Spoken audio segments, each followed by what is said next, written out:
our ancient past may have come into contact with highly advanced technology and they didn't even try to hide it from us. Starting in Egypt with this hieroglyph uncovered in the Temple of Osiris. Just have a look at these and tell me if you see anything, cause I don't know, maybe I'm the one that's tripping here. But does this not look like a helicopter? Maybe a tank or a boat?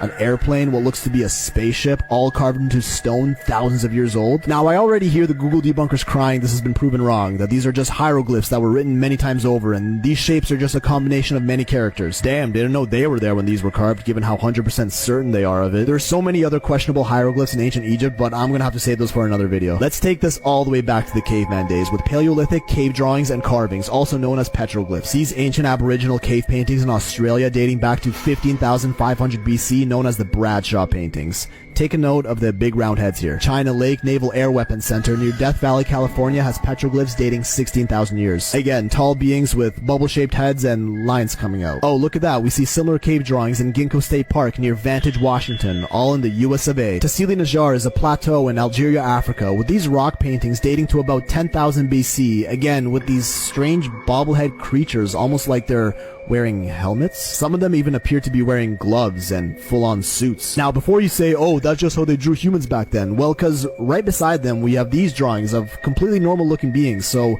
what are these creatures? Other side of the world, in Toro Muerto, Peru, petroglyphs around 12,000 years old of beings with bubbles around their heads and lines coming out. Across the ocean to Asia, cave paintings in Chhattisgarh, India, dating about 8,000 BC, feature bubble heads with lines coming out. Over to Europe, the Val Camonica prehistoric rock art in Italy, over 5,000 years old, and you tell me what you see here. A human-looking creature holding strange tools, wearing a bubble helmet with lines coming out of it. Yeah, because prehistoric humans around the world just all decided to draw the same thing, right? Then we start to come out of the Neolithic era to the oldest known civilization, the Sumerians, whose tablets include this stone carving. We have no clue what this is, but it really do look like some flying object with some force field coming out from underneath. And this other tablet looks pretty innocent until you notice this. Doesn't that kind of look like a sun shape that just so happens to have 9 balls around it? Exactly the amount of planets in our solar system. Guess they counted Pluto, so did they have advanced knowledge of our planets over 4,000 years ago? Back to the Egyptians, we see this dude in some serpent-looking craft. Could be part of their mythology, but then we see the exact same thing in the Maori of New Zealand and the Aztec and Olmecs of Central America. And now the Mayans. Oh man, what on earth is this carving? Some complex-looking contraption complete with hand controls and something up his nose? Not to mention they seem to be wearing helmets again, which sure could be decorative, but what on earth are these contraptions they're in?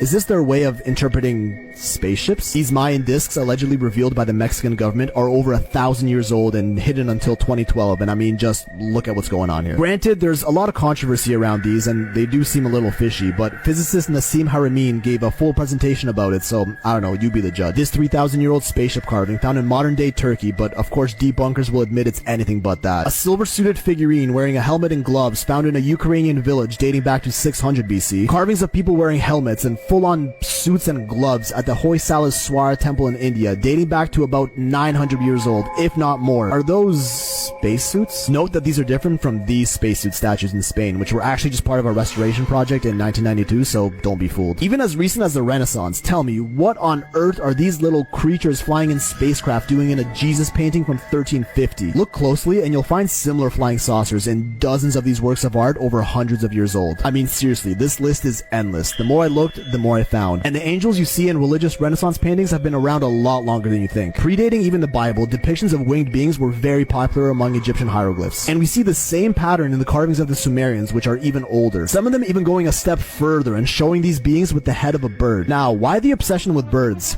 Let me finish you off with this thought. If some primitive civilization were to come into contact with something they can't explain with their current understanding of the world, don't you think they would describe that thing in terms they can understand? So if they were to witness some sort of being coming down from the sky, the only thing they know that are airborne are birds. So naturally they would associate that being with a bird. Far-fetched yet plausible explanation of the popularity behind bird-like gods among these ancient cultures, which leads us to their creation myths. And yo, listen, pretty much every single one of the world's ancient civilizations have the same story of how we came to be. Okay, I know this was a lot, but I just couldn't believe what I found out about these stories, so I have to say this for another video. You better lock in and buckle up, bucko, because you're in for another creepy and scary TikTok reaction video.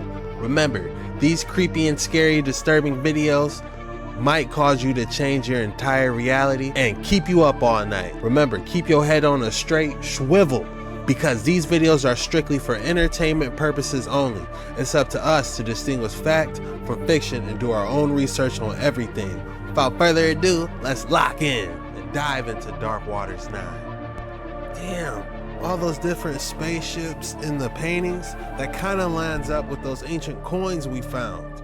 You know, it's, man, we got to break this one down because we got to dive in deeper to this one, guys. Where's my pen? Advanced technology, and they didn't even try to hide it from us. Starting in Egypt with this hieroglyph uncovered in the Temple of Osiris. Just have a look at these and tell me if you see anything, cause I don't know, maybe I'm the one that's tripping here. But does this not look like a helicopter? Maybe a tank or a boat?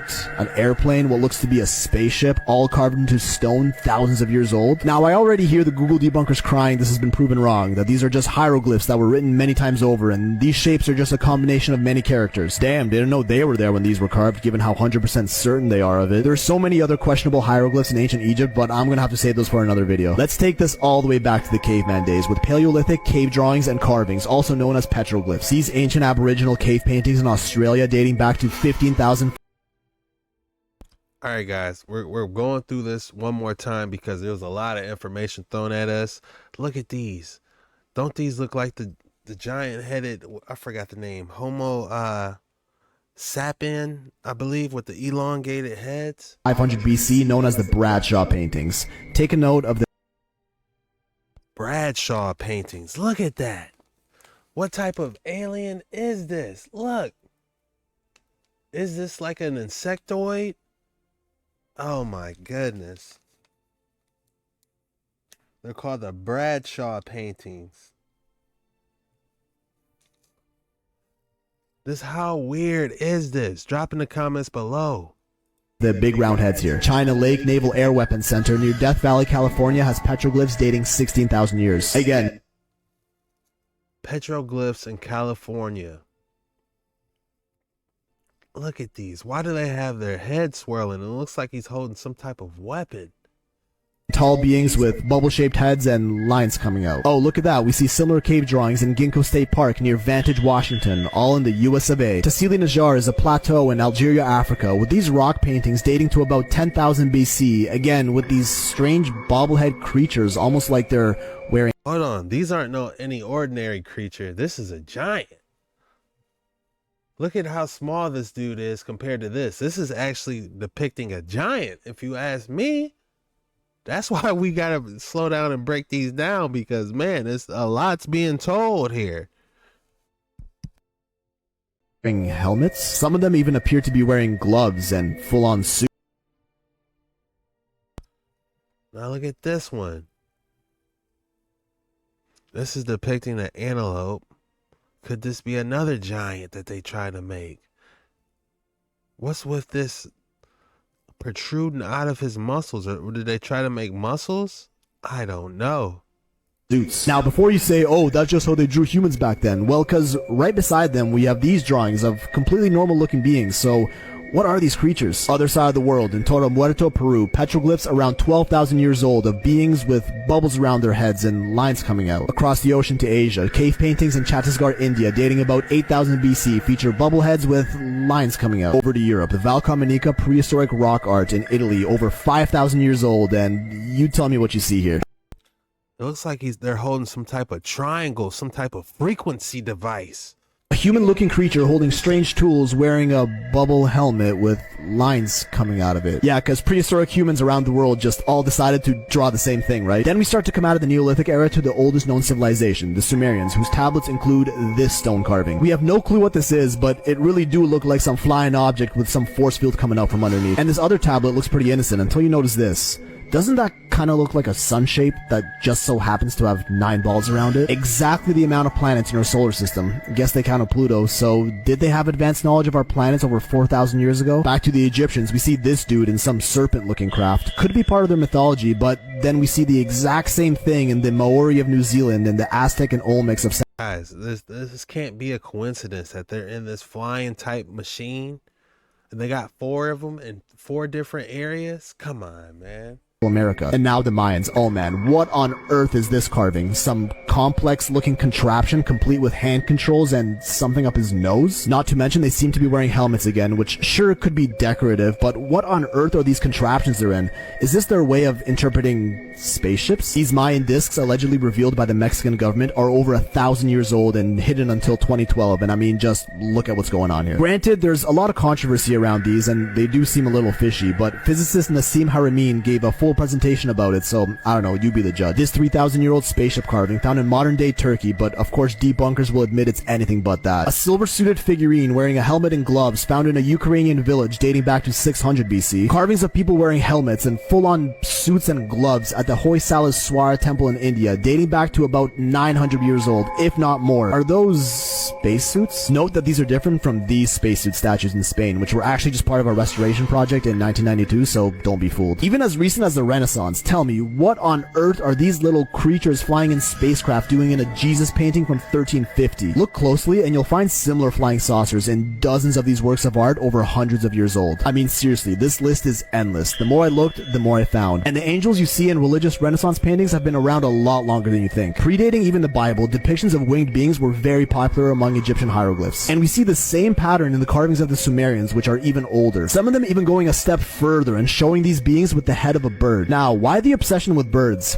Let me finish you off with this thought. If some primitive civilization were to come into contact with something they can't explain with their current understanding of the world, don't you think they would describe that thing in terms they can understand? So if they were to witness some sort of being coming down from the sky, the only thing they know that are airborne are birds. So naturally they would associate that being with a bird. A far-fetched yet plausible explanation of the popularity behind bird-like gods among these ancient cultures, which leads us to their creation myths. And yo, listen, pretty much every single one of the world's ancient civilizations have the same story of how we came to be. Okay, I know this was a lot, but I just couldn't believe what I found out about these stories, so I have to say this for another video. Hey, I gotta tell you, I might not be around for very long. They told us that we are never, ever to fly over that hole and we are never to discuss it again. What is that about? And does that have anything to do with all these other pieces that keep emerging? That there might be something archaeological in Antarctica? According to ancient astronaut theorists, this was not the first time a massive hole has been spotted in the ice of Antarctica. Famous polar explorer Admiral Richard Byrd allegedly reported seeing a massive entrance to an underground world during his 1947 expedition to the South Pole. Admiral Byrd made a lot of unusual statements, allegedly talking about a large opening at the South Pole that went deep inside the Earth, ice-free, and was inhabited by various sorts of aliens. A recent declassification of CIA documents almost mystically describe human beings as vessels for something else. Years before those were declassified, Bob Lazar was making waves claiming that the purpose of human beings on Earth was solely that of being containers. Although he admitted he did not know what it was that our physical anatomy was meant to contain. Then we have the story of a certain US president that wept tears of grief for 3 days after demanding to read the research that was hidden from the general population and even him. We never found out what it is specifically, but it was rumored that he found out that people are not people, that we are not unitized soul entities with individual personalities, but instead empty cauldrons that are being used to house something otherworldly. Yeah, the Holy Spirit. Am I tripping? Hold on. Sit down. Look at this. This is weird, right? Egyptian art is beautiful, but why does it look like this? You know what that is? That's your cerebellum. It processes visual information. I know, you're thinking, Mr. Static, that's a very, very good coincidence. It's very observant that you saw that. But look at this. This is the optic chiasm. The front of it is a diagram of how your eyes connect to it. Okay? 2 for 2. Still a coincidence. Let's look at the beetle. The scarab symbolizes protection of the brain. That's why the cranial sutures line up perfectly. The beetle's wings line up perfectly with the 2 hemispheres of the brain. The two hemispheres process this information and relay it to the cerebellum in the back. That's what those balls are. If you do an MRI scan, it looks pretty close to a beetle. This is why the Jews wear the little black square on their forehead. That's the symbol for the planet Saturn.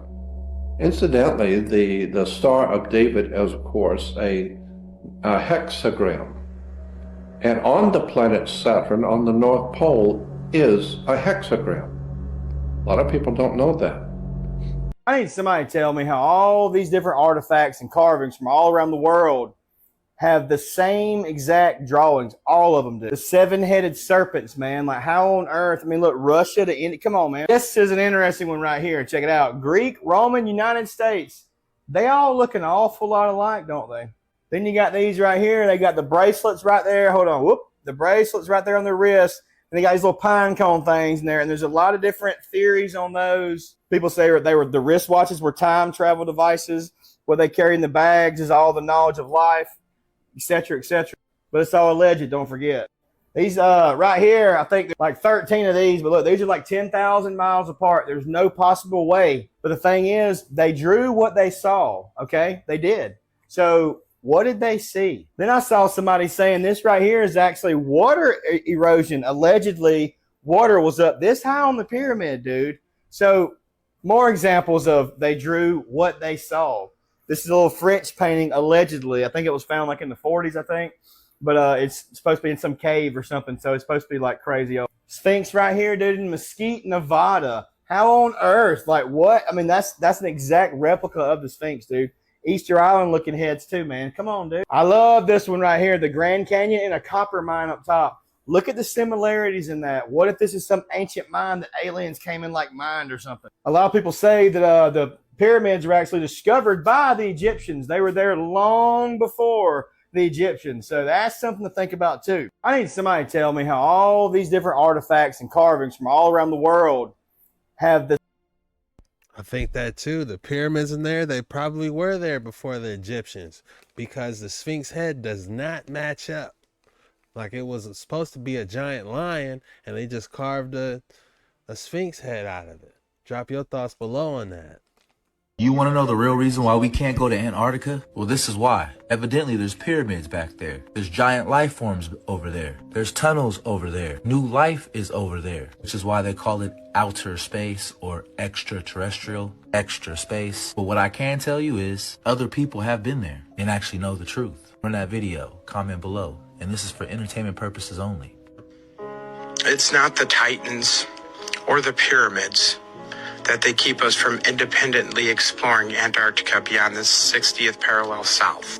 It's the lands beyond the ice. They want us thinking we have an overpopulation problem with limited lands and resources, and Antarctica is nothing but a frozen wasteland. But that is far from true. Just watch and see for yourself. Under the living, the smooth shelf roughens, dark rocks of nunataks appear above the ice. Then rugged mountain ranges as far as the eye can see. Bunger leans forward in amazement. His eyes have caught a sudden and unbelievable change in scenery. The universal white has turned to chocolate brown, dotted with blue. A cameraman goes into action.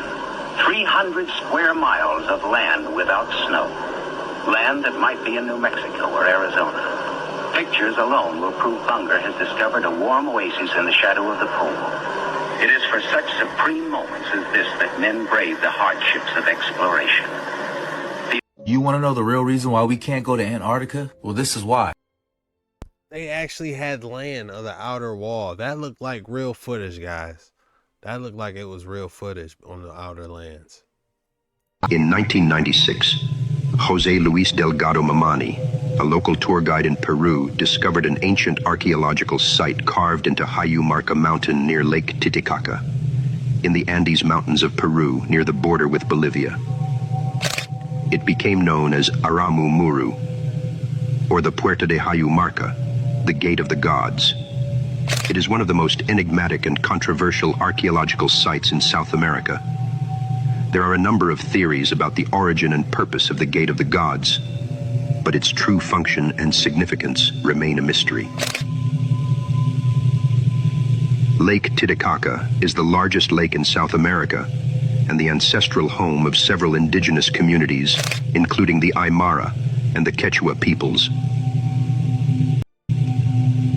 These communities have a rich history and culture, and their traditions and beliefs are deeply intertwined with the lake and its surroundings. There are many islands and villages on the lake, including the famous Uros Islands, which are floating islands made of reeds. The lake is also home to several ancient archaeological sites, including the ruins of Tiwanaku, which is an ancient pre-Columbian city located near the southeastern shore of the lake. The site is believed to date back to as early as 400 BC and is considered one of the most important archaeological sites in South America. Close to Lake Titicaca is Hayu Marca Mountain, which is believed to have been a place of worship and pilgrimage for the Inca civilization. It is here that one can find Aramumuru. The large door-like structure carved out of the Hayu Marca Mountain near Lake Titicaca is known as Aramumuru, or the Puerta de Hayu Marca, the Gate of the Gods. The gate is carved out of solid rock and measures approximately 7 meters high and 7 meters wide. It has a T-shaped design and features a circular depression at the center, which some believe could have been used for ceremonial or astronomical purposes. The site also includes a smaller carved tunnel next to the main structure. The structure has been shrouded in mystery and myth for centuries, and there are a number of theories about its origin and purpose. Some believe that it was created by an ancient pre-Incan civilization, while others suggest that it may have been constructed by extraterrestrial beings. According to the Native American legends, heroes of the past went through that door to meet their gods. By going through the door, they gained immortality and a life next to the gods. The stories also mention that a few of those men returned to Earth through the gate with their gods in order to inspect their kingdoms. The gate was a gateway to the land of the gods. The concept of a stargate, or a portal, a gate where someone can travel to different places, is prominent in other legends, such as those of the Sumerians. Another legend describes the story of Aramu Maru, an Inca priest of the Temple of the Seven Rays. It is said that in order to escape the Spanish, he left the temple with a golden disc, known as the Key of the Gods of the Seven Rays, and went to hide in the mountain of Hayu Marca. Arama Maru eventually used the golden disc during a ceremony with other priests. The door opened and he went through it. According to that legend, light has been emitting through the tunnel that he went through. Despite the lack of concrete evidence to support these theories, the Gate of the Gods has become a popular destination for tourists and spiritual seekers from around the world who are drawn to the site's mysterious energy and supposed connection to the supernatural. The university I went through and said it was all Indian artifacts. I'm finding giants buried all along the bottom of it with female buried next to them. That must have been their mates, and then sometimes a child that probably died in childbirth buried right there too. Only male children, not one female child is buried there. I don't know what happened to the females, but they're not buried there. And this cave, I actually got a bone right there that I found that's petrified from the cave that I can hold up and show. And there's many more where this is, if you can see that. Here, bring it up.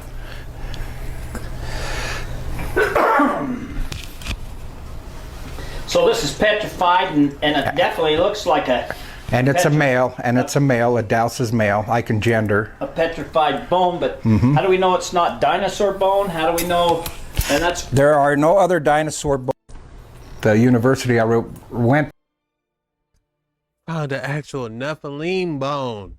This episode is wild. This is banger for sure, man. We get through there.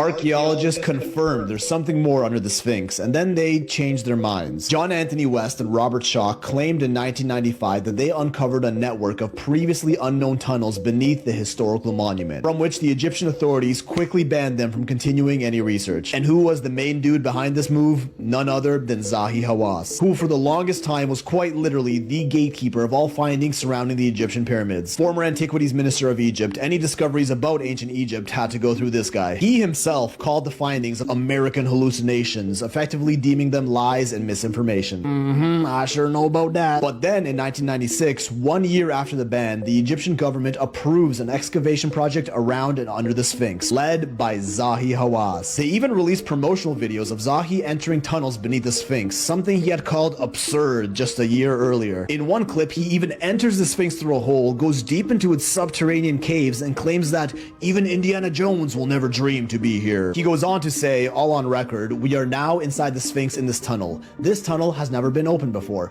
No one really knows what's inside this tunnel, but we are going to open it for the first time." His words, all quoted on record by Mr. Gatekeeper himself, basically suggesting they had just uncovered the greatest archaeological finding of the century just a year after calling it misinformation. Then, 2 years later, out of nowhere, Hawass immediately shuts down the entire project and absolutely insists there's nothing down there. And nothing is under the Sphinx at all. What you believe, it's nonsense. What? He outright denies the existence of anything interesting found beneath the Sphinx, even though he literally recorded himself going into them and hyping them up just a few years earlier. There are even many well-documented reports that confirm there are holes that go into the Sphinx, like the one on top of its head, now sealed with concrete, or this one on the side here, which has since been blocked by giant stones. Here's Zahi himself on video curiously looking into a now sealed entrance that he claims has nothing to see. When asked about it, he just says they already looked in all these holes and tunnels and there's nothing down there. That they're all just makeshift shafts that were dug in centuries later by tomb raiders. But if that was the case, why block all these tunnels off like this and stop anyone else from exploring them? Even if they were just plain old boring tunnels, it's still Egyptian history worth mapping and documenting potential use cases for. Many fringe theorists claim this is part of the surmounting evidence that the Sphinx is much older than it's widely accepted 4,500 years. Did they find something down there that could support that crazy theory and they're just not ready to rewrite our entire understanding of ancient history? Because they did the same thing with the Osiris shaft, a deep complex found underground between the Sphinx and the second pyramid. A series of shafts cut into limestone bedrock that goes about 100 feet underground. It goes down 3 levels, and way deep down after the third shaft they found a side tunnel, again confirmed by Hawass, who claimed it is yet to be explored and that we don't know what's down this mysterious opening. Well, it used to be open. Now it's been intentionally sealed off with cinder blocks, just like the tunnels under the Sphinx. All of these areas, the Sphinx tunnels, the Osiris shaft, are completely off limits to the public. Well, no shit, they're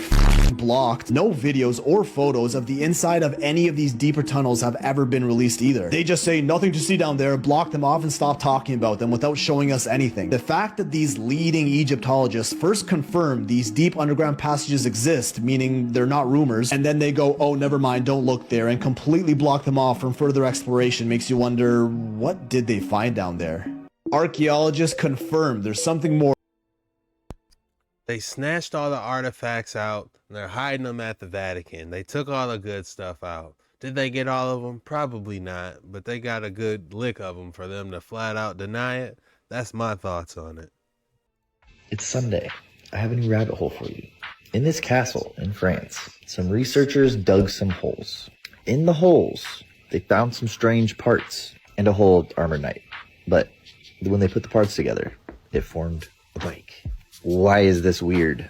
Well, take your phone out and Google when was the bicycle invented, and it will pull up some date in the 1800s from early to late, even on the Wikipedian. What's weird is we have these amazing bikes from the Renaissance paintings, and they were real. Welcome to the world of out-of-place artifacts, or OOParts. It gets way weirder. That is the Antikythera mechanism. It's the very first computer built in the 2nd century BC. It was found in a shipwreck. That top video is an X-ray of it. And then we have the London hammer. The hammer was found inside Cretaceous rock. Here's my favorite one. This one is, I don't even know what to call it. It's a wheel. The mine's in Ukraine. It's 300 million years old. And the mine is next to these things.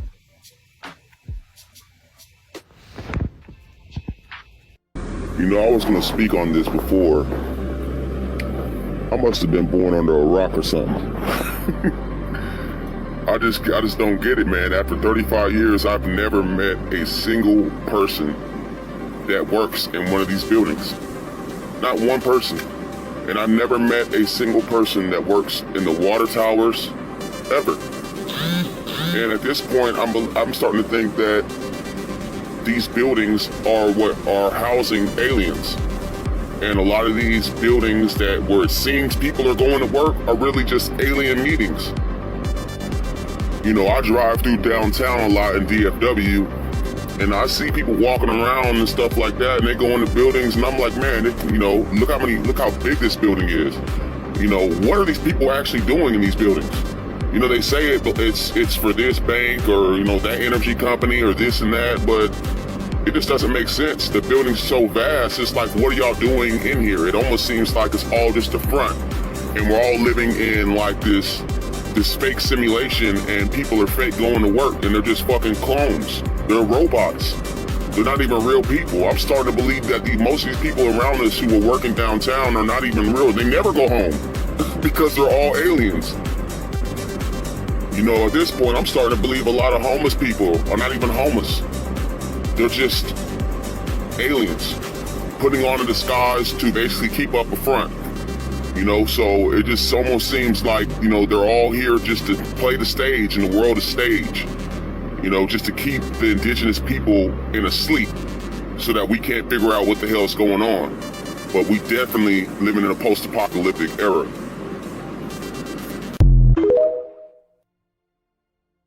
Damn, we are living in a post-apocalyptic era. That is tough.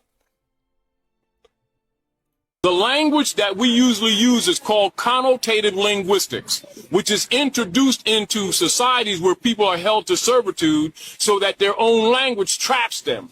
Because all scholars around the world, they have all the dictionaries, but they particularly have Oxfords. Now, because Oxfords always by rule go into the etymon, whereas some of your lighter or cheaper dictionaries will give you classification.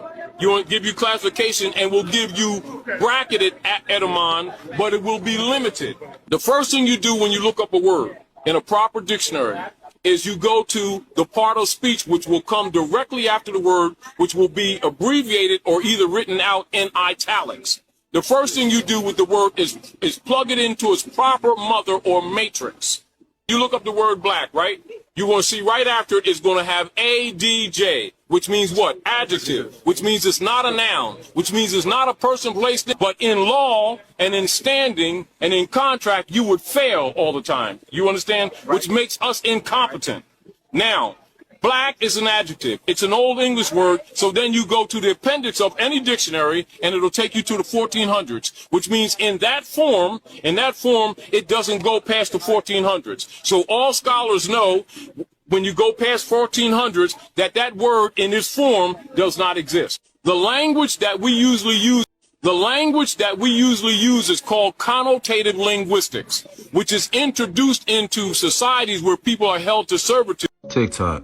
Antarctica ice wall. Some man that got the pass to go into the Antarctica water and travel alongside that Antarctica ice wall is coasting in the ocean. I think he breached security. Something massive pops out of the water. Now, I don't think these are generators by the ice wall that create big ass waves, or it could have been a piece of the ice wall falling apart into the ocean. Something triggers this big ass thing to come out the ocean and come after this guy in the boat. Excuse the wording in the background picture. It might be wrong, it might be right, but I'm just bringing this video to you so you guys can comment and tell me what you guys think. Run that video, comment below. Don't forget to follow your boy. They don't want anyone finding the other continents on the other side of the walls. You're right, these guys tried to get past the 60th parallel and some sort of wave generator got turned on. I don't know that to be true. Run it.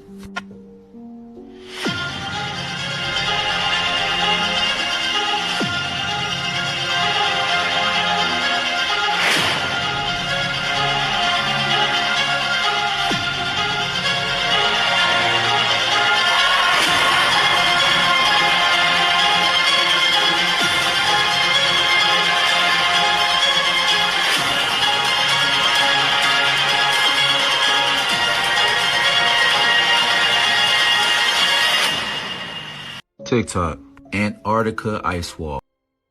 Man, they definitely turned something on. What they did, I don't know. Drop your thoughts below. The Antarctic Treaty got some type of technology prohibiting people from getting past it. That's my thoughts. Drop your thoughts below. That cat was really evil. This image is not AI. That is a statue in Sendai, Japan. It is widely known for being the statue that made me realize I have an irrational phobia. This image is not AI. That is a statue in Sendai, Japan. It is widely known for being the statue that made me realize I have an irrational. This image is not AI. That is a statue in Sendai, Japan. It is widely known for being the statue that made me realize I have an irrational phobia of huge statues. Look at the tiny cars down there. Here is someone driving toward the Statue of Unity in India, the world's largest statue, and I don't know, the scale just looks weird. There's just a guy standing back there. It is actually hard to find photos that properly convey the scale. Like if you look at this long enough, you can see highways back there, and he's standing on a building. Here he is compared to the surrounding landscape. To be clear, these statues are a marvel of engineering and craftsmanship. They are all beautiful. I am just saying they are too big, and it frightens me. Here are some people standing around his toes. Here is a Buddha statue in Thailand with a person in the foreground. Again, the scale of it just kind of breaks my brain. I am sure the visitors to Chongqing find this attraction delightful, where they are held aloft by a pair of huge statues. It's just not my thing. This statue is in Russia. What I like about this one is that if you looked at it, you could just think it's the size of a person or something, and then you notice the little specks at the bottom. And you're like, oh, those are people. There's its feet. This is the Spring Temple Buddha statue in China. Again, very difficult to grasp the scale. You see people heading up the stairs and just disappearing into its base. Again, that is a building it is standing on. Here are some visitors being dwarfed by its toes. Of course, we have large unsettling sculptures in the USA too. This is in New York Harbor. It is called the Water's Soul, and with all of these, it is very beautiful. It is very wonderfully made. And also, every moment that I'm looking at it, I imagine it coming to life and rampaging through the city. This image is not AI. Is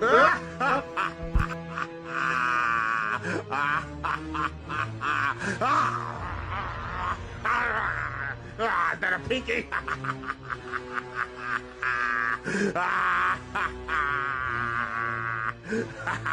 I'm an evil cat. I'll bite your big toe off.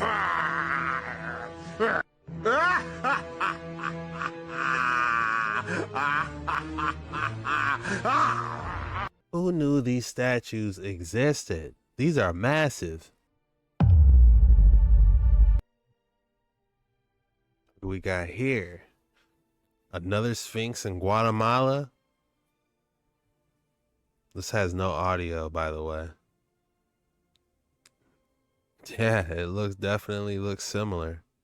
They're definitely trying to hide it. And another pyramid behind the clouds? What exactly are they hiding in Guatemala is the question here.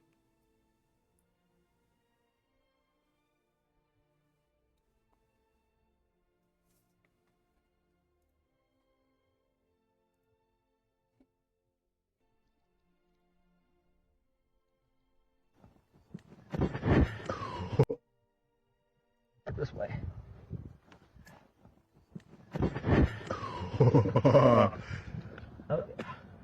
That'll do. That'll do. Wow. For the world, all these different.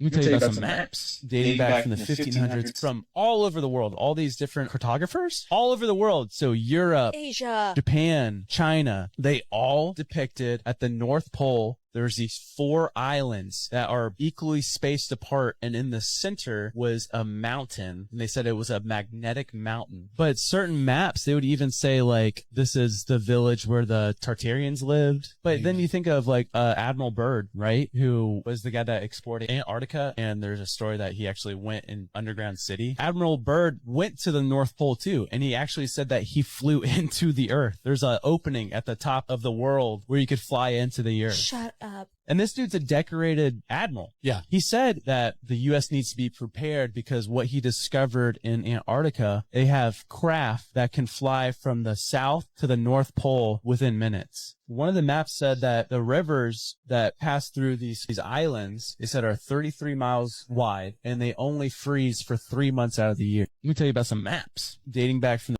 You haven't seen my Hollow Earth video yesterday? Go check it out, because we dive in deep into this one. What's interesting is on a quantum level, like everything in time is happening at the exact same moment, past, present, future. So what we see as physical reality, like look out your door and you see your street and the trees and other houses. But imagine if you kind of like just turn your head and it goes and you see that same location, but it's 1940. Turn it again and it's 1700. Turn it again, it's the year 3000. But it's the same place. And you can just kind of look through every timeline. That's all happening at the same moment. And what you end up actually seeing is all you believe is possible. That's was 2 Egypts. So you had the New Egypt, which is overseas. But the first Egypt was actually in the Americas. There was 2 Egypts. So you had the New Egypt, which is overseas. But the first Egypt was actually in the Americas. And many people do not know this. And I also want to point out as well that, you know, you've heard the term, most people think it's a theory, but I can tell you from cosmic knowledge that it's a very real thing. This planet has been recreated 7 times. And so during the time period, during those 7 times that the planet had been created, Egypt was in different places on Kai. Okay? And so with Egypt being in a different place on Kai, you can begin to start researching old world maps where they were speaking about the very first Egypt. If you guys look at the Mississippi River is actually the first Nile River that took place. And we also, if you look at Memphis, Tennessee, this isn't the Memphis overseas is not the same as the Memphis in the States, but they put a lot of information out there for us to see that's been hidden in plain sight. You assume it go exactly what they want you to say. They said Louisiana Purchase. So you thinking about it's a purchase. No, it was not a purchase at all. They tell you this, it was Louisiana pure chase. It was a pure chase. They were chasing the empire out of here. And this is what you call, that chase is what we call the Trail of Tears. Let me say this again. That chase is what you call the Trail of Tears. They were chasing our people away from these cities. They were burning these places and destroying them. So they were chasing us out. That's what you call because Louisiana was the headquarters of the empire in America. Okay? Let me say this again. Louisiana was the headquarters of the empire. So if you chase them out of here, the empire's over. It's over for the empire. So that's what it called the Louisiana Purchase. So it means Louisiana pure chase. Or if you say French, Louisiana pure chasse. You pure chasse. That means you pure chasse. So chasse means chase. So they were chasing the empire out of here. That's what the Louisiana Purchase means. And people don't know that. It's not their fault. The spirit don't teach them and gave them the knowledge they want. And this is why most of our people was fleeing and moving, and they start taking over these environments, start taking over these buildings. And this is why you find places like this. Let me show you the aftermath from the chase, okay? For some people they're still thinking it's bullcrap. Let me show you the aftermath from the chase. It was obvious. That's when the destruction system started. They start to take out these buildings, and most of these things was completely raveled and completely destroyed. This is the aftermath from the Louisiana Purchase. These are these are energy towers they are taking down. See that? These were energy towers they are knocked down on us. That is the result of the purchase. They were chasing us down. The pure chase. That was the chase. Get us out of here.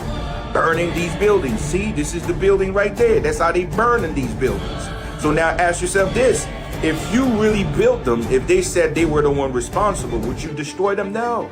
There's no in hell you tell me that you built this magnificent building. You built all of this beautiful civilization for you to just knock them down like that. And I'm going to show you why they knocked them down. And I'm going to show you the reason why the focus was to knock it down. Okay, so let me show you more places they burnt down. Okay.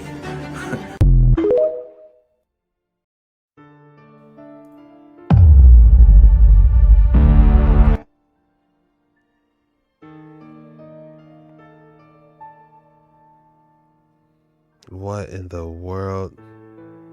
Looks like they got an ancient Bible by the looks of it. No sound in this video.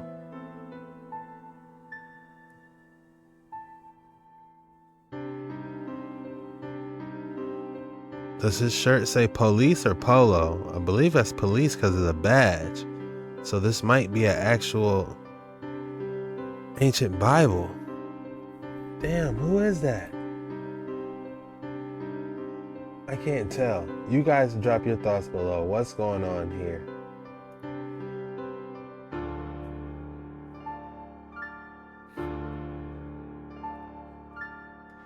Looks like some type of black man.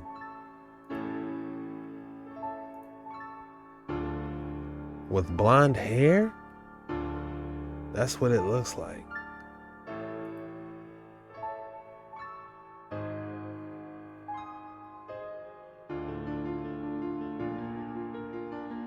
Or it could be white. Could be white hair.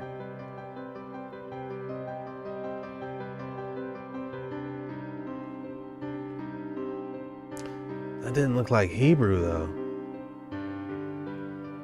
That does not look Hebrew, does it? Looks like Greek or something.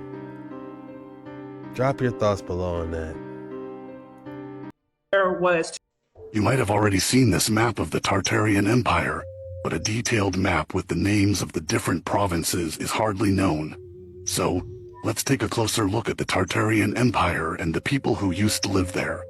First things first, let's clarify something.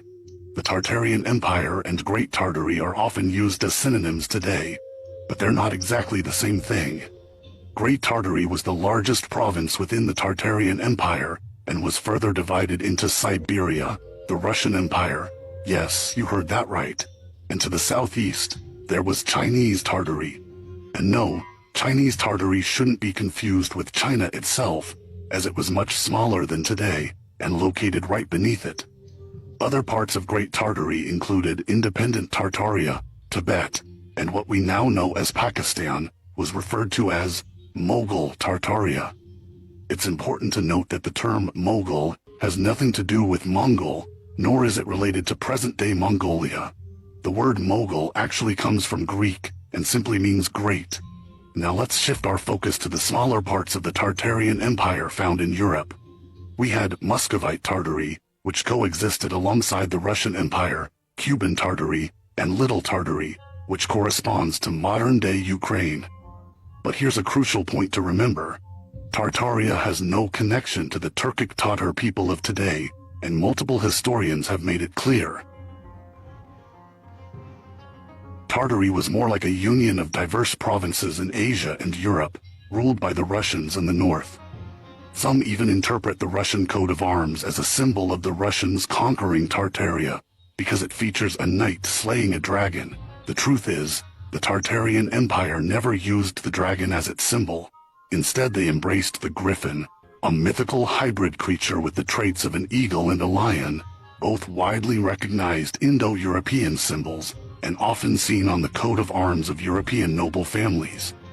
Dragons, on the other hand, have always been associated with China and its subgroups like the Mongolians.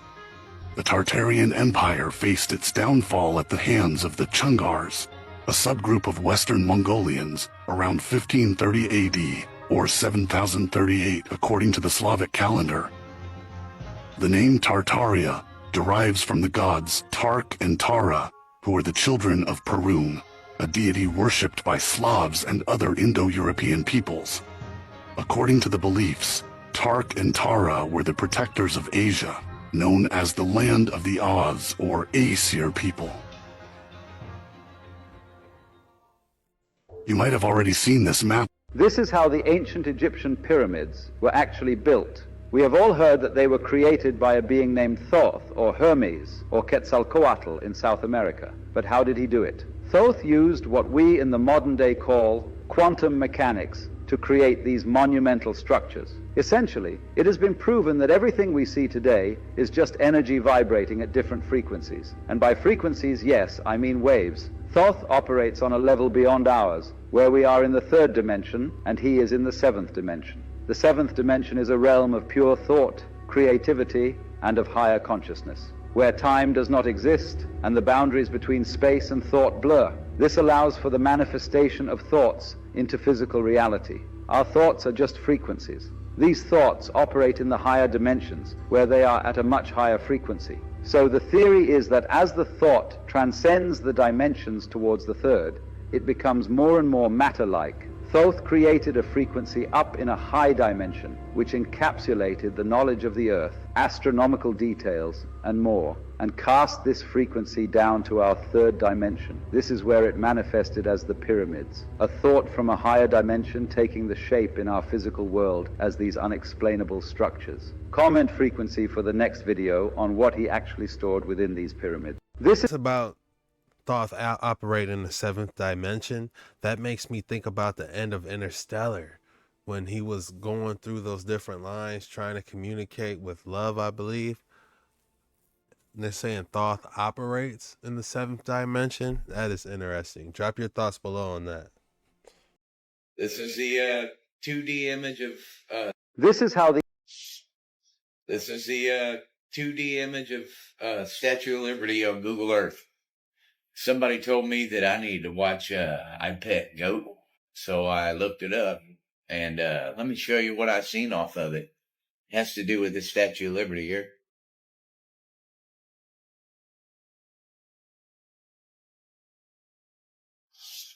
Well, yeah, of course I went to Google Earth to see if this was real. Check this out. So, check this out. Still Solomon sits over the Statue of Liberty when you line up all these points. When you line up the points, it finishes off the rest of it. See that? Watch closely. And in the middle, just like everything else, it says RAM. RAM. And you see how the outside circle fits these points? Just look, it's all made for the shit. It's all made for it. It's all, this who runs the show, man. They own this country. And we're too stupid to see it. This is the, I believe that said Solomon's Seal. 2D. I believe that said Solomon's Seal right here. Like, yeah. That's wild. Have you ever wondered what causes the glowing effect around UFOs? So many witnesses have reported and captured an eerie glow, or what they describe as an aura surrounding the object or craft. What could be causing it? There are many theories. There seem to be two in particular that rise to the top. One intriguing possibility is plasma. Perhaps it's the way the object reacts within our atmosphere.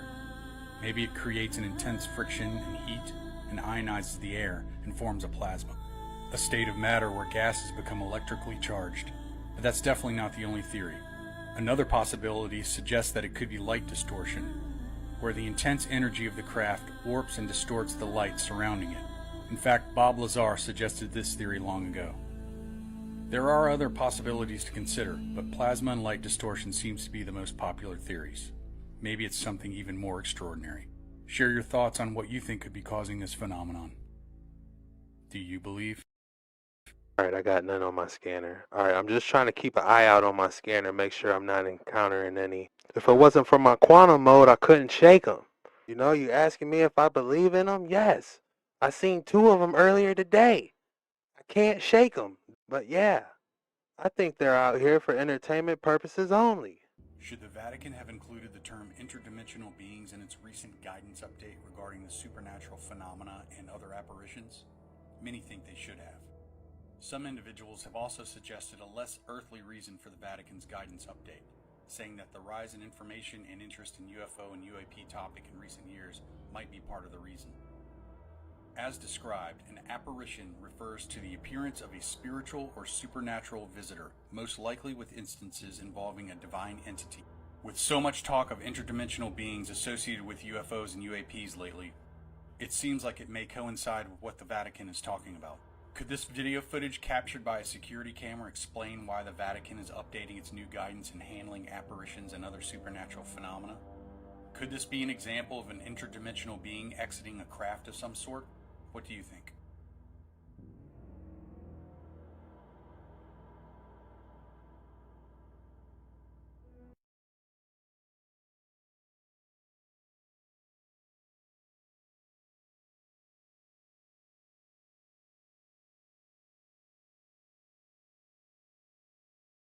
Do you believe? I didn't hear nothing about any type of recent announcement, and I don't trust it, to be honest with you. But they did have some type of plasma look to it. If you watch that video again carefully, it did look like some type of phantom plasma glow to it. So, could this be the outer coating of some UFOs? This is extremely interesting. If you could imagine the skin on the craft glowing like phosphorus on a beach, that's what it looked like the skin was alive.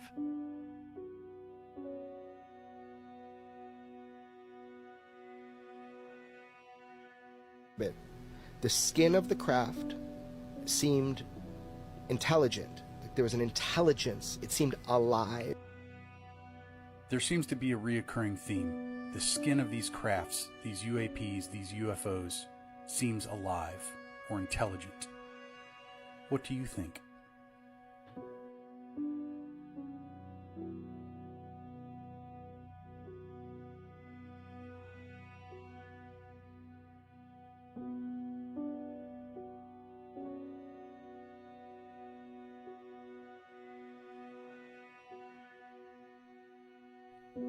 Do you believe? If you could imagine watching that, there's only one thing that comes to mind. Bioluminescence.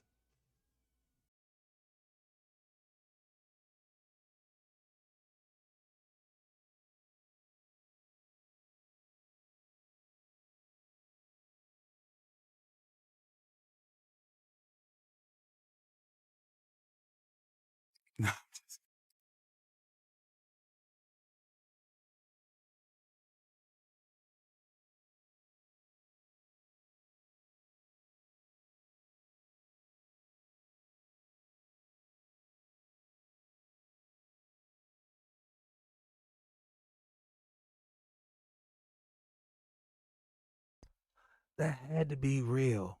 Did you see how the clouds blew after it zoomed by fast? It was like a delay reaction by how fast it was going, almost like a sonic boom.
You know, it looked like a upside down pyramid, if you ask me. He didn't zoom in and focus in on the actual pyramid instead of capturing the actual thunderstorm.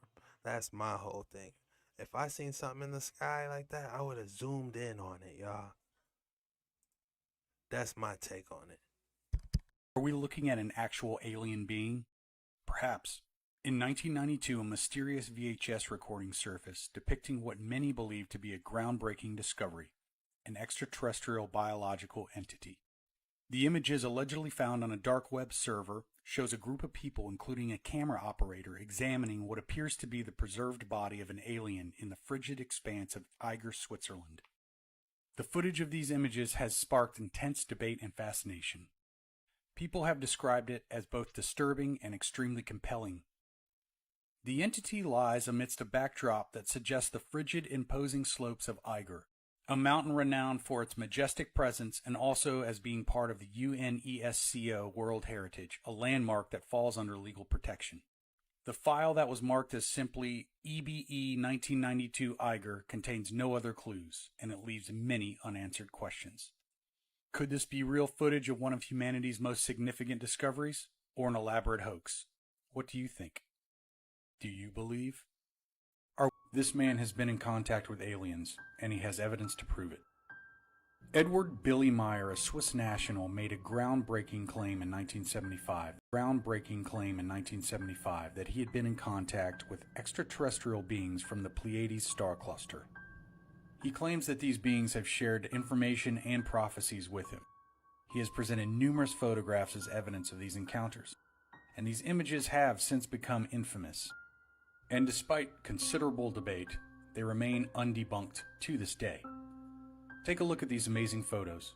What are your thoughts on these extraordinary claims? Could Billy Meyer have really been in contact with beings from the Pleiades star cluster? What do you think?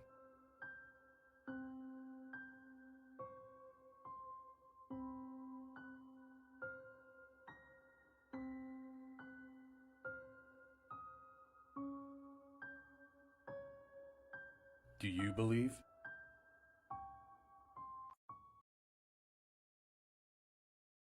I don't know, man. Those look like what I would call retro UFOs, like the first ones. Brand new UFO images. Remember all the talk about the jellyfish UAP? Well, it looks like we might have a new one. This creepy object was seen hovering over an area in Bali.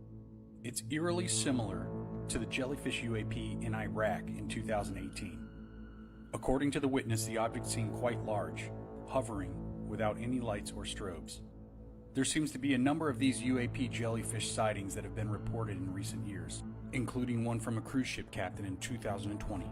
And we look up, and I put it on TikTok, it looked like a black jellyfish, a gigantic black jellyfish, and it sailed right over the retreat, directly through the center line of the ship, right through our X and our stack, and just floated through. Thing was, we had no wind, maybe 5 knots at the time, but this thing was cruising along about 10-15 miles per hour.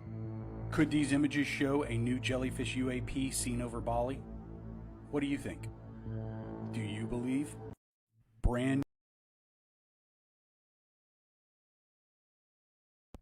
I bet you those people on the cruise ship see all types of stuff, man.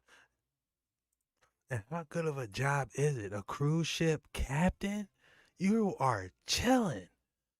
You put that baby on autopilot, and guess what? Go down to the buffet. JetskiChucK, go ahead. Yeah, is there any active military airspace just like north of Winnipeg? No, nothing I'm aware of. You said north of Winnipeg? Yeah. No, not right now. Okay. Lots of active bright lights, information, 3, and they look like they're at like 500 or something, just trying to figure it out. Okay, yeah, no, I haven't heard anything. I'll check ahead with the next sector. And you said around 50,000 feet, roughly, is that correct?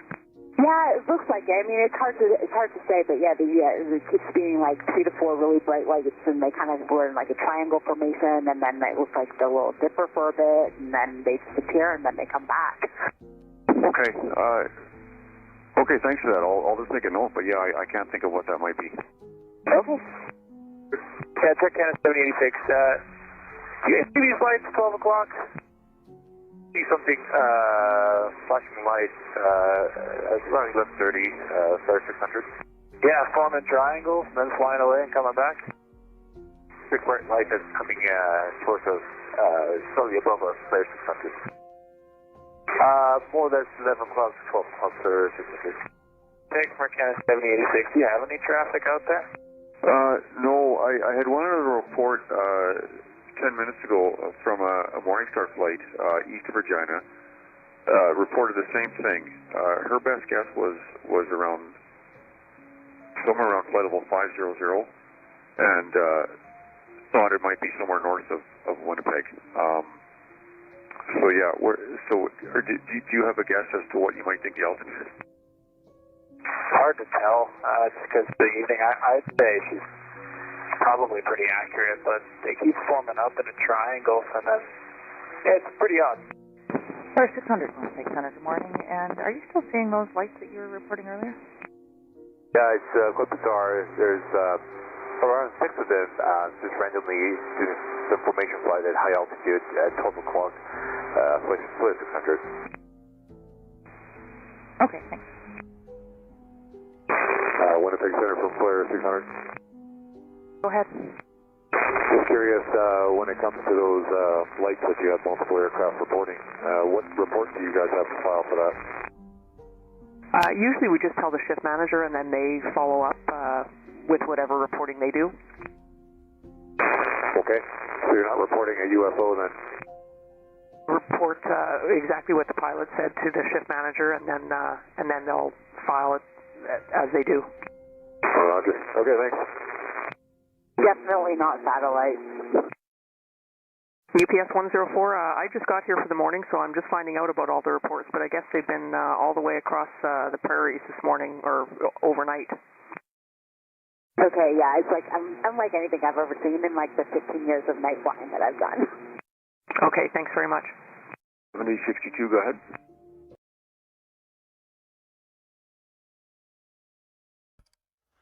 Alright, if you ask me, there's no denying that there's something out here on these skies. That's why I keep my head on a swivel. This is what is called the helicopter hieroglyph. This name has been given to part of an ancient Egyptian hieroglyph carving from the Temple of Seti in Abydos. The objects depicted are very out of place and cannot be explained. One of the objects looks exactly like a helicopter with what looks to be rotors and a tail fin, which hence the name helicopter hieroglyph. Another object in the picture looks like a saucer-shaped vehicle with a tail fin.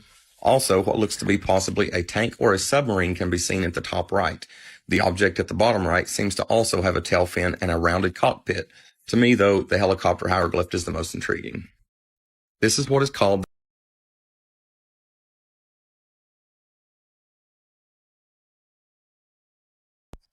It does look like a helicopter. But if you look to the right of it, what is, and below it, what is that? Like a boat? And what's under the helicopter? Is that depicting air or something? You guys let me know your thoughts below.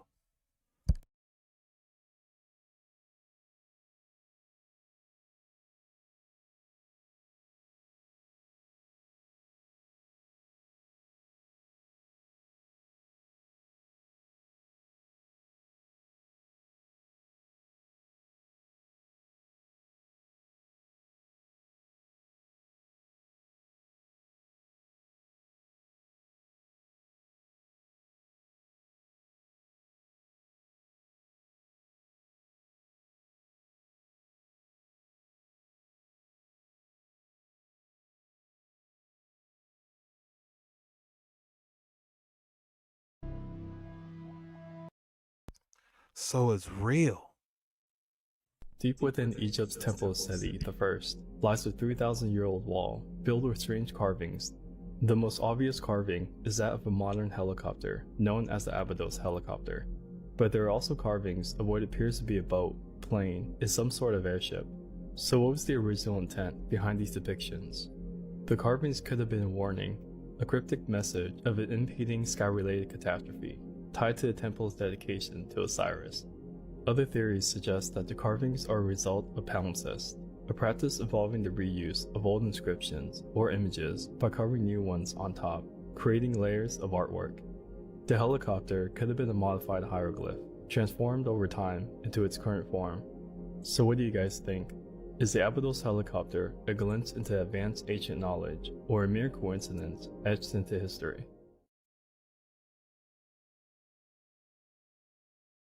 Nah, they ain't. He said they drew over it over and over. No, they ain't do that. Come on, man. That's ancient tech. It been here. I wouldn't be surprised if the helicopters was sitting there and they just walked right into them. All these factories that got all this stuff, I wouldn't be surprised. At this point, for entertainment purposes only, keep your head on a swivel.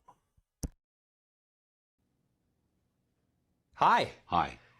How are you? You have questions? Yes. I had a lot of questions. I'm sure you had a lot of questions, but rest assured, we're going to answer them right now.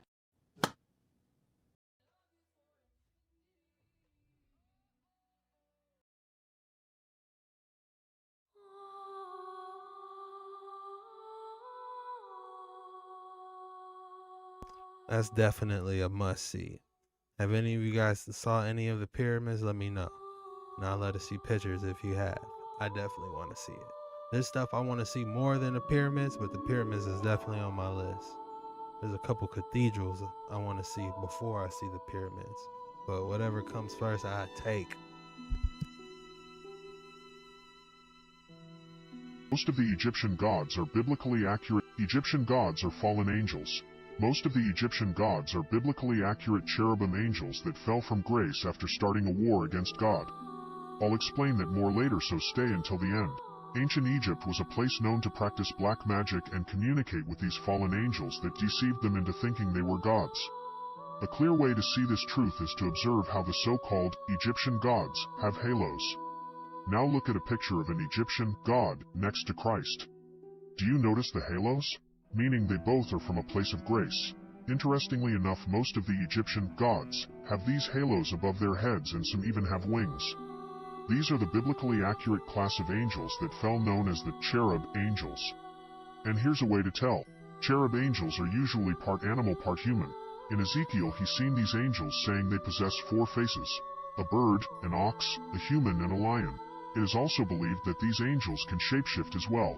For example, the demon Beelzebub was once a cherub angel, but shape-shifted into a giant fly-like demonic creature and became the Lord of the Flies. It's interesting that some of these so-called Egyptian gods just so happens to be half human and have one of the faces of an animal that a cherub usually has. That is no coincidence. You would think it would be obvious to the public that these beings are demonic, but nowadays you have people indoctrinating ancient Egyptian beliefs into their everyday lives.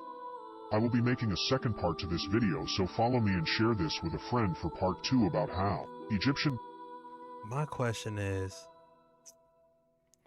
number 1, the fallen angels, you could say the fallen angels were the Egyptian gods, like how that last video did. Number 2, you could say the fallen angels might have created all those crazy looking Egyptian gods. You know, with the eagle head and all that stuff, the crocodile head. You know, if you go back to my last videos on the Book of Giants, they were talking about they was getting experimental.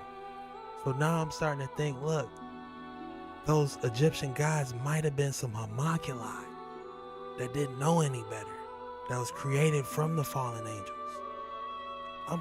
This is one of those two. Do they matter? No. If you ask me, either one, it doesn't matter. But if you really want to boil it down, it's one of those two theories is where I'm at. For entertainment purposes only, keep your head on a swivel. The angels end up creating these abominations. We don't really know exactly what they made, but we know that they were mixing and matching different genes from different animals and creating these abominations. All DNA is now corrupted because of angels. Now, obviously, God was not happy. He proceeds to destroy everything in a worldwide flood. And whether you believe in the Bible or not, a cataclysmic flood did happen. That's a fact. The evidence is literally overwhelming. Now, I've got such a curious question. It says in the Dead Sea Scrolls that they took 200 animals from all species for crossbreeding or whatever. I mean, I would imagine that that would include fish too, right? Marine life? Marine life which doesn't die in a flood? Let me take you on a trip to the deepest depths of the ocean. We still have yet to discover 91% of ocean life. There are fish living so deep in the ocean that we couldn't even get to them. And it only gets weirder and weirder the deeper you go. Now, in Leviticus, Moses literally says that fish in the sea that do not have fins or scales are an abomination to you. An abomination. Just like what the fallen angels had created. And that, my friends, is why we have things like this. So after the angels come down from heaven, the world just plunges in absolute chaos. There's literally women giving birth to giants because of angels. But my question is, what did they even do here on Earth? There's this thing called the Dead Sea Scrolls. They found this in a cave. This thing is 2,000 years old. On one of these pages, it really focuses on the fallen angels. And this blows my mind every single time. Because this is called, no joke, the Book of Giants. In this book, it talks about how the angels bring both knowledge and havoc. The angels exploit the fruitfulness of the earth. Now, when I hear this, I think they were building empires. I mean, could you imagine a city built by angels? But that's not even the most interesting thing, because there is this one sentence. It talks about the angels taking 200 animals from all species and genetically modifying them. I'm not kidding. In other words, it says right here, from every animal, from every bird, for miscegenation. Miscegenation means crossbreeding. It's genetics. It's the highest form of science, and it kind of makes sense, actually. The angels were making their own creations. They were playing God. And that just begs one question. What would a fallen angel ever want to make? So after the... Hey. What do they want to make? They made a whole fleet. The hieroglyphs show it. They made a whole fleet of them boys. Bam, here's Set. Bam, here's Ra. Bam, and here they are, man. Yikes. For entertainment purposes only, man. Keep your head on a swivel. So, fallen angels. Let me be real and say that people get fallen angels and demons mixed up way too often. So as you may know, fallen angels were the 1/3 of angels that decided to listen to Satan and follow behind him when he tried to rebel against God. Satan was prideful, wanted to be like God, and wanted to be above God, which eventually got him kicked out of heaven along with his angels, and they got kicked to earth and hell. Hell was made their home. But before hell came for the fallen angels, they went to earth and decided to teach humans and interact with them about the secrets of heaven and secret powers. And they taught humans how to make weapons and how to kill with certain things. And yeah, they taught them secrets that God forbid, which made humans a lot more sinful and knowledgeable about evil. And what God forbid the most is when they slept with humans, thus creating Nephilim giants, which is why you see when architects dig up bones that are like the size of a house, like a femur bone, like 20 feet long, because giants really did exist. God was angry with how they were mixing with human DNA and corrupting humans. So God was like, I am so done with you rebellious, prideful, fallen angels. I'm going to chain you to the depths of hell. And they are still chained to this day. And it says that they will be chained until judgment day to be judged for everything that they did. You can look more into that in the book of Enoch. I love the book of Enoch. It is so interesting. Now, where demons came from is from the Nephilim giants. When they would pass on, their evil spirits, which were cursed, would roam the earth. And, you know, it was evil spirits that came from them, which is where demons came to be. They are not fallen angels. Fallen angels are chained to the pits of hell, in a pit in hell. Demons are still roaming, coming to and fro from earth, coming through your TV screens, oh wait, I'm not trying to scare you, but like when you give them access, they can get access to come on the earth. But yes, they're in hell, in torment, or tormenting. Yeah. But when it's all said and done, they will have their judgment too, and we'll be in the lake of fire. So trust me, don't worry, evil will not get to live on forever. God does. Only God and his goodness and his righteousness. So let's go. Yeah. It's like that, y'all. Alright? Them boys was fallen angels. Or they were some homunculus created by fallen angels. You know, so all this, oh, we gods and all this, man, y'all can miss me with all that, man.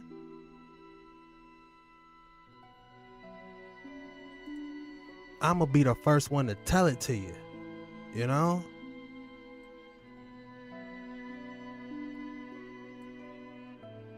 Mugs be way too prideful, you know? Talking about we gods and all that. Man, get out of here with that stuff, man. Go ahead and create an earth. You know what I'm saying? Create a sun and moon. And then make all the animals and everything in it correlate. You know? But we thought you could at least hear the truth.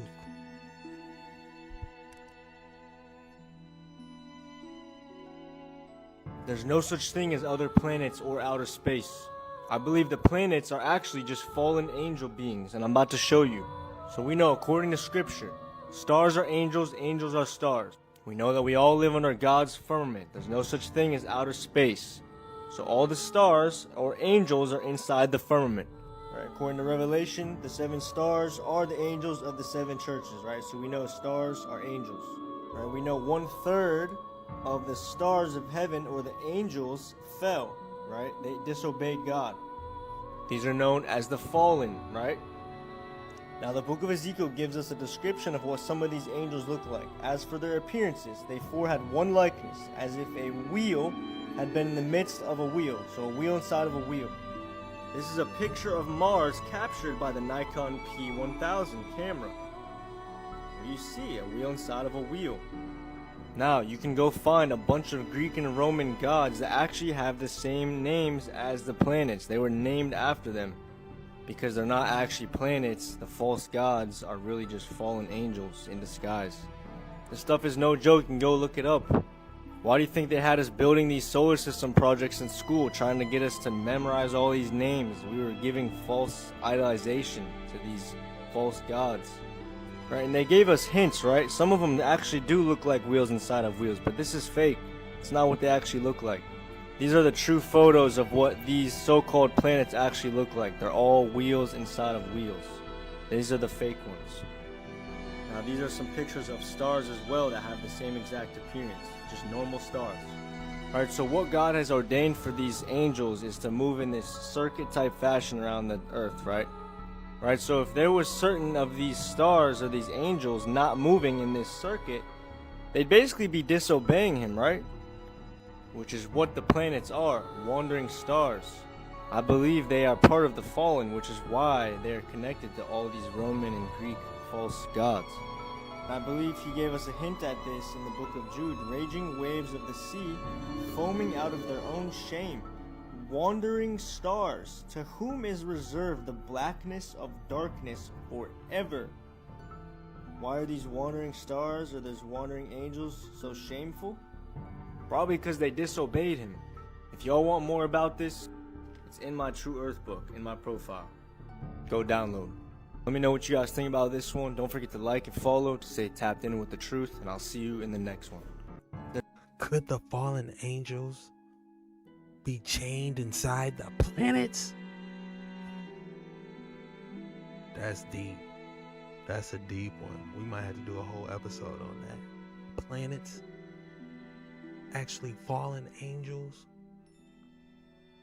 I'm starting to think that Egyptian gods was really homunculi, because the fallen angels is chained up.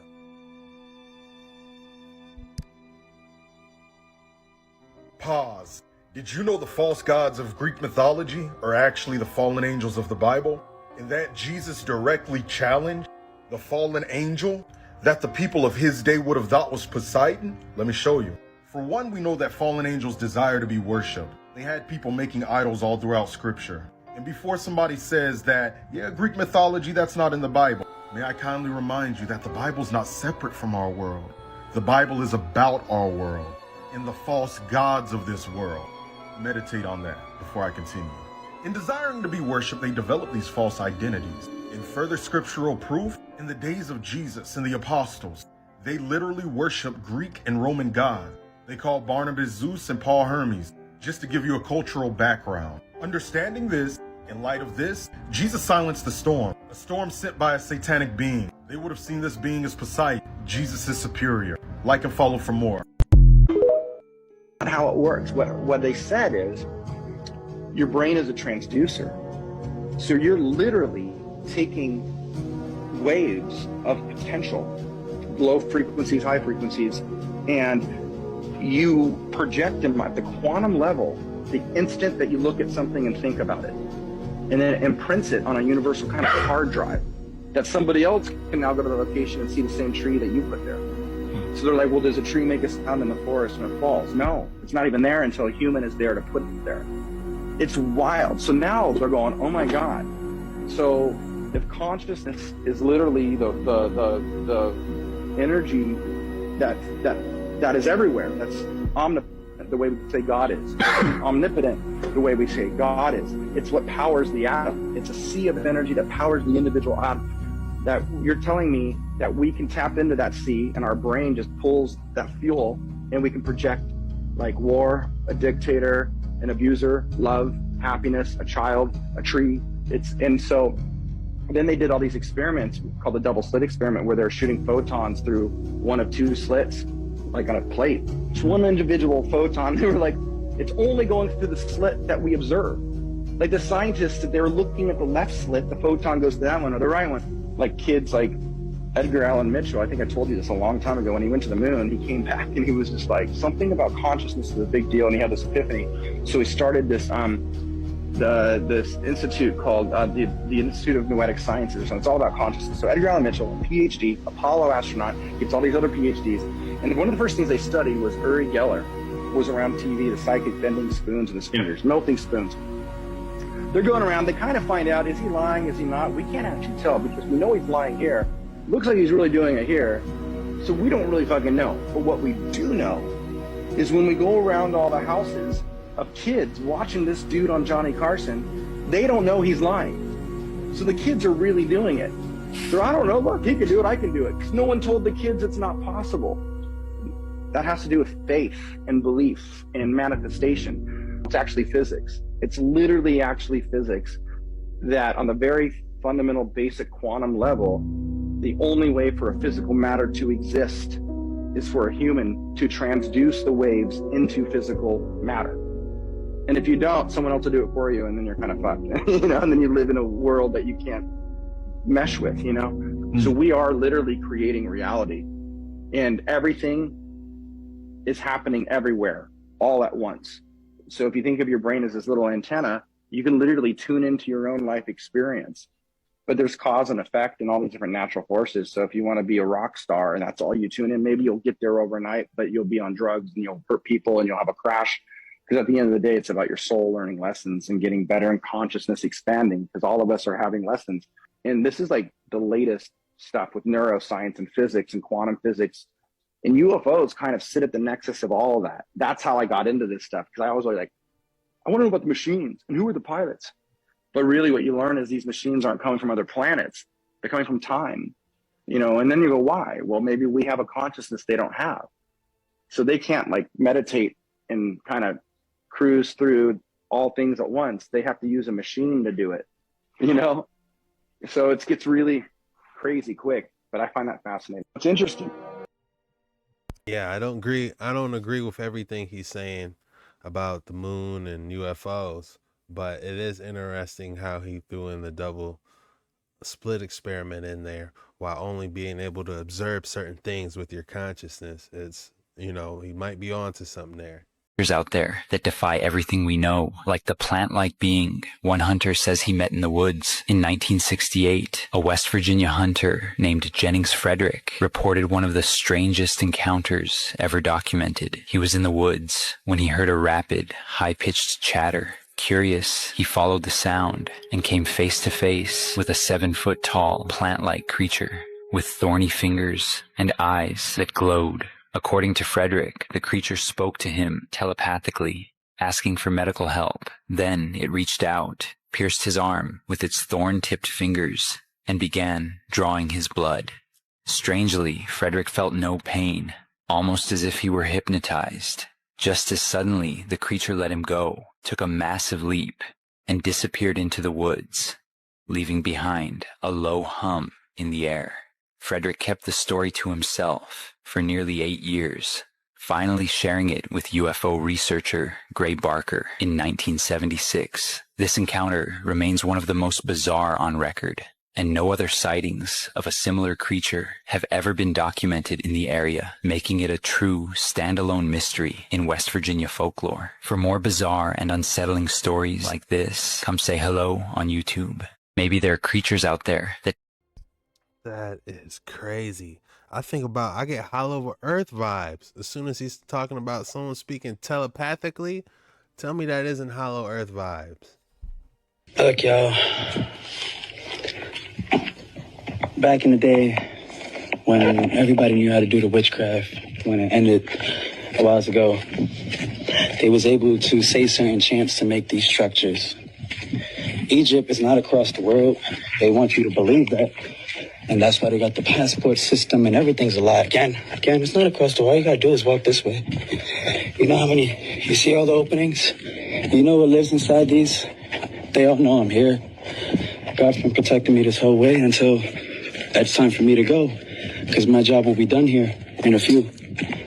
So, I pray that everybody really start to open their eyes and see. The trap is crazy, honestly. Let's go.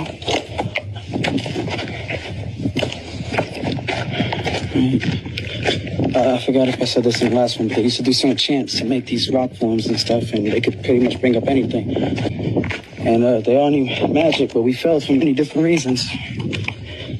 But it's time to wake up, increase your positivity. I'm over here. And they will get me when it's time. But they know what happens when they get me. Look, y'all. That's all I got for today's episode. Today was a banger, boy. Woo-hoo. The code word is banger. If you made it this far, be sure you drop banger in the comments below. And I just thank you guys for joining me on these waters. And yeah, man, I love this, man. We're going to keep going hard at it every day. Expect your boy to be dropping a banger. And I'm going to see you guys same time, same place tomorrow. Be sure you hit that like and subscribe button. Pull out your phone, type in JetskiChucK. Find my video you're watching and hit that like button. It really helps out a lot. And drop a comment for the algorithm. If you see something that you really like or you want to talk about it more, the best way for us to get more information about it is to drop a comment below, and other people that's more knowledgeable, they can come through and say something. You know, this is all for entertainment purposes only. We're just chasing the breadcrumbs. That's all we're doing on this. And I thank everyone that tunes in, and I appreciate y'all. See y'all tomorrow. Peace out.